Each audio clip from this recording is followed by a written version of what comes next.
Les podcasts du Figaro.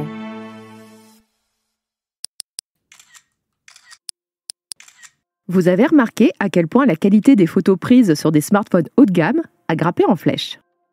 Il fait nuit, vos amis sont parfaitement éclairés. Vous zoomez, la photo reste nette et fourmille de détails. Il est très simple de faire des beaux effets de flou et les couleurs sont toujours éclatantes, parfois même un peu trop. Ce genre de cliché était l'apanage des appareils photo coûteux et il fallait savoir utiliser leur réglage. Croyez-moi, ce n'est pas facile. Mais aujourd'hui, on peut se prendre pour un photographe professionnel sans fournir aucun effort. Ce qui a changé, c'est l'intelligence artificielle. Et depuis la fin 2023, elle va un cran plus loin. Les téléphones Google Pixel permettent désormais d'effacer ou de bouger un élément sur une photo en un simple tapotement de doigts. Mais à force d'être trafiquées, nos photos vont-elles continuer à refléter la réalité ? Allez, venez, je vous explique tout en 5 minutes. Il y a désormais 3 types d'intelligence artificielle dans nos téléphones. La première, ce sont les filtres de réalité augmentée.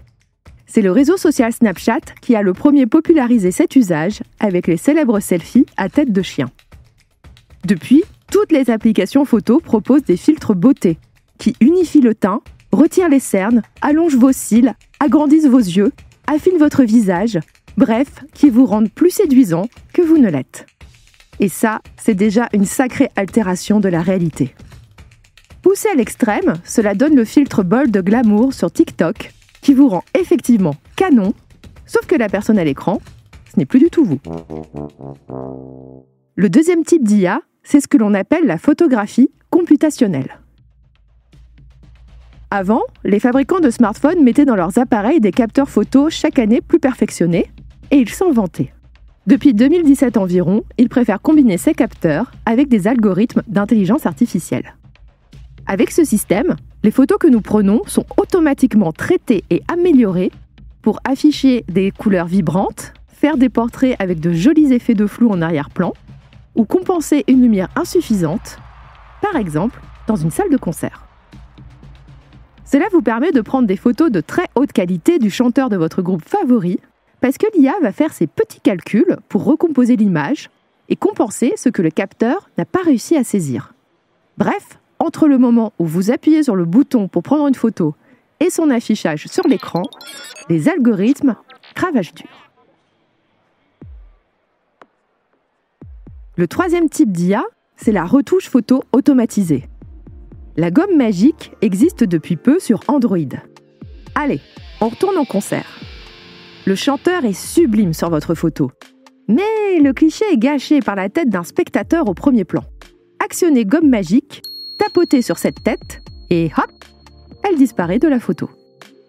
Google va aujourd'hui plus loin. Le ciel est gris, en un tapotement, il devient bleu. Il y a trop de touristes sur votre photo de la Tour Eiffel, hop, ils sont effacés. Votre chien est sur la gauche de la photo et vous préféreriez à droite ? Zou, il va bouger automatiquement. Vous faites une série de 10 photos de groupe et personne n'est d'accord sur laquelle publier, car sur l'une, machin regarde ailleurs, et sur l'autre, bidule fait une drôle de tête. L'application photo de Google va vous afficher tous les visages de vos amis sur chacune de ces 10 photos. Vous allez sélectionner les meilleures têtes, et l'appli va combiner tout ça pour créer une nouvelle photo où tout le monde sera beau. Oui, c'est complètement dingue. C'est même tellement fou qu'on peut légitimement se demander si l'on pourra continuer à faire confiance aux images. Est-ce que toute la famille était souriante à l'anniversaire de tante Janine ? Il a vraiment fait soleil durant toutes les vacances en Bretagne de votre copine Margot ? Et est-ce que cette plage idyllique était vraiment déserte ? Vous pourriez me dire, chers auditeurs, que les images trafiquées sont vieilles comme Photoshop. Mais ces logiciels d'édition étaient réservés aux personnes qui savent maîtriser l'art du détourage, des calques et de la retouche. Le grand bouleversement de l'IA, c'est de mettre ces outils dans les mains de tous, sans aucun effort, ni aucune courbe d'apprentissage. L'idée est louable, mais est-ce vraiment une si bonne idée ? Le débat ne fait que commencer.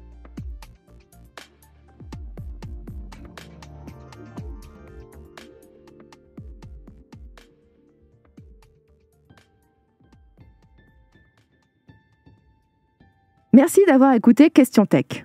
Je suis Chloé Voitier, journaliste au Figaro Économie. Si cet épisode vous a plu, n'hésitez pas à le partager autour de vous et abonnez-vous au podcast Question Tech pour ne pas rater nos prochaines publications. Vous pouvez retrouver Question Tech sur le site du Figaro, sur Figaro Radio, mais aussi sur Spotify, Deezer ou Apple Podcast. Et n'oubliez pas, dans la tech, il n'y a pas de questions bêtes. À bientôt!